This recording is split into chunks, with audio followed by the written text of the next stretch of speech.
Kompas TV, independen, terpercaya.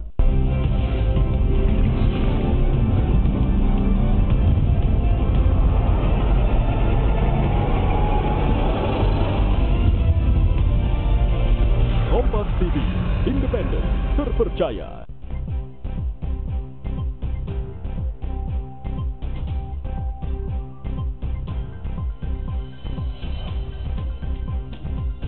BNNP Sulawesi Selatan mengungkap peredaran sabu yang dikendalikan dari dalam lapas.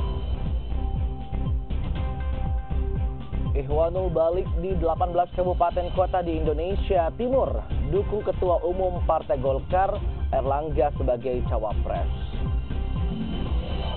Belasan tahun menabung, seorang nenek penjual ikan asin akhirnya berangkat haji.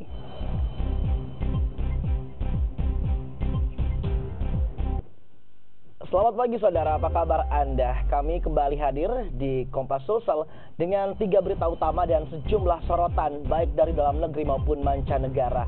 Bersama saya Edwin Darwis. Saya Yulita Rebang, edisi Jumat 3 Agustus 2018. Kita jelang Kompas Sosial selengkapnya. Kita awali Kompas Sosial, saudara, hari ini dengan informasi mengenai Badan Narkotika Nasional Provinsi Sulawesi Selatan berhasil mengungkap peredaran narkotika jenis sabu yang dikendalikan dari dalam lapas. Dari pengungkapan ini, tim gabungan BNNP Sulawesi Selatan dan Polda Sulawesi Selatan mengamankan 3 tersangka.